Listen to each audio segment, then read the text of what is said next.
What's going on, guys? So I'm gonna be doing a video here to give you guys an update on the tank and show you how the tank is doing. Right now things on the tank are not doing that good. I guess, as you know, all of us have our highs and downs in the hobby, and I guess this is one of my downs right now. First things first, the 3 days that I had the Moorish in the tank, those 3 days that I wasn't feeding him to try to catch him, he really did some damage control in the tank. He started really nipping at everything and stressing all the corals out. If we go into here, you see this the Mystic Monopora that he had scuffed up is turning all white, so I don't know if this guy's gonna make it. He's really stressed out. This, I'm really bummed out. This was a nice piece of coral I had picked up. It was called the Firefly, with little green tips all over, and as you can see, died all out, but two branches are still alive there. So that one got stressed out and died. The bubblegum monster chalice here, he pretty much ripped a lot of its skin out. As you can see there, it's torn apart. The chalice here too, parts where it's white, he was picking at it. The Fabia back there too, he stressed the hell out of that one also. You can see all the green is gone from it. Now this candy canes, you can see they did bounce back. They were all bone, and as you can see, they were really puffy. They puffed back out. So these guys have revived.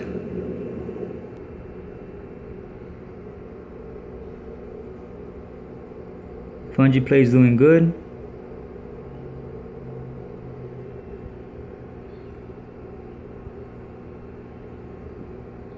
This guy's doing good also.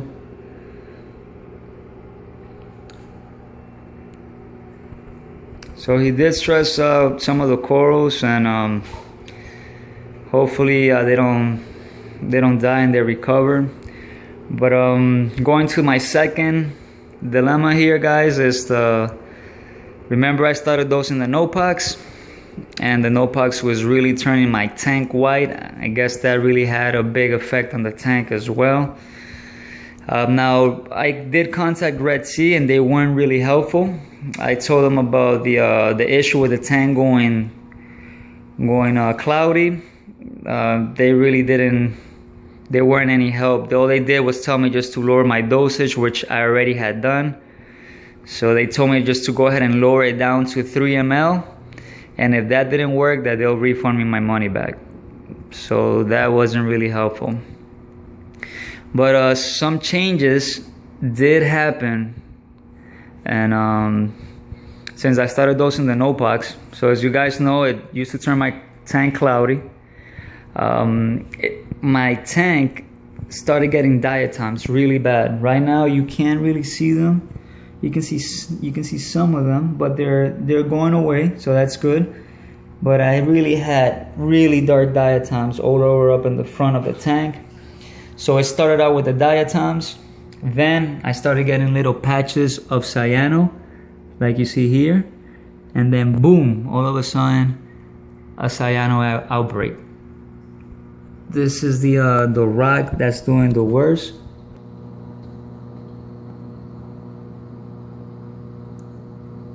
So I think it's a combination of things that made this cyano and this nuisance algae come out. I don't think it's an issue with flow. As you guys know, my tank was doing perfectly. I even ran this system about 6 months without a protein skimmer, just doing weekly water changes, and my tank was doing beautiful. No nuisance algae, no diatoms, no nothing, until I started as you can say, this is what we get for experimenting with our tanks. So I think it was a combination of things, guys, because the NoPox per instructions is said to remove the GFO. So that was one of the first things there. On top of that, I was heavy feeding to keep the Moorish happy so he wouldn't bother the coral. And then the NoPox not working, eventually all of those nutrients added up. I was also adding some trace elements.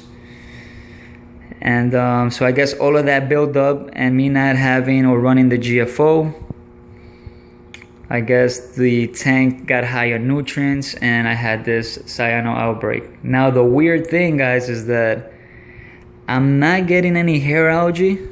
I'm not getting any type of algae on my glass either. That stays pretty clean. This glass, I haven't cleaned it for about a week and a half. But however, I did get diatoms and this cyanobacteria. So that's really weird. But all of this did come out when I started dosing the NoPox. So I don't know. I really don't know. I think it was, like I said, a combination of things. Of me heavy feeding, not having the GFO on, and then the NoPox not working. All of that just probably led to this outbreak. But I did start tackling it down.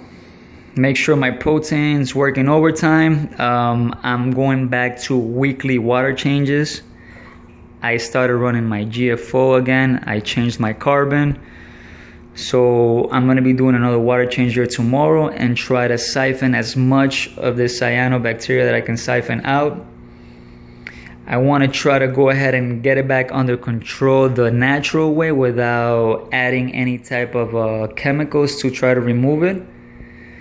Worst comes to worst, if I can't get a hold of or control it, then I'll probably look into something to get it removed. I did see this really good product that Bulk Reef Supply showed in one of their videos to remove cyano.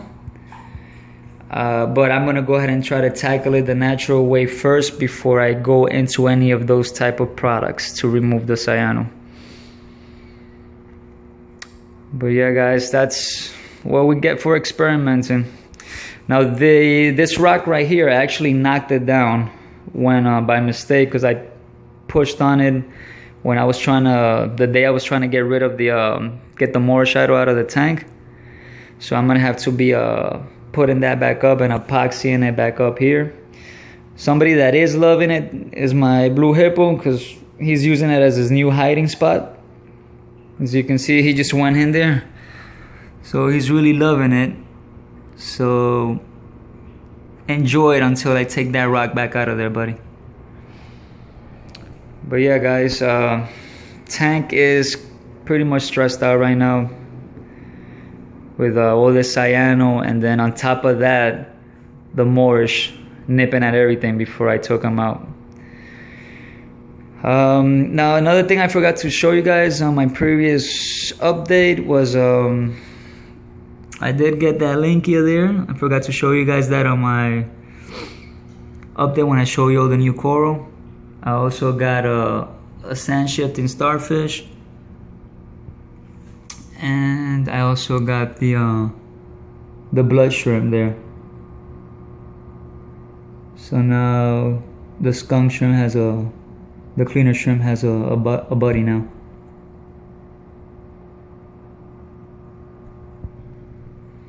Another thing, guys, also I forgot to mention, I don't know if it was because of the stress or because he found a better hole for his foot, but my bubble tip moved. He used to be down here. I moved up here to another hole there. So hopefully he doesn't keep moving. Hopefully he stays there. But he's been there for about 2 weeks. It was about 2 weeks ago that he moved from here to there. And so far he stayed there. He hasn't moved again. So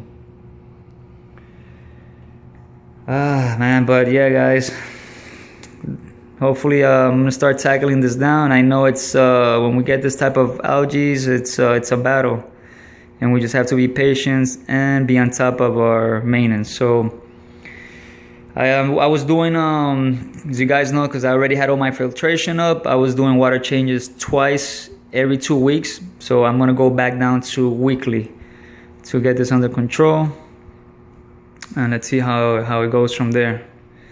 But just wanted to give you guys an update and show you guys.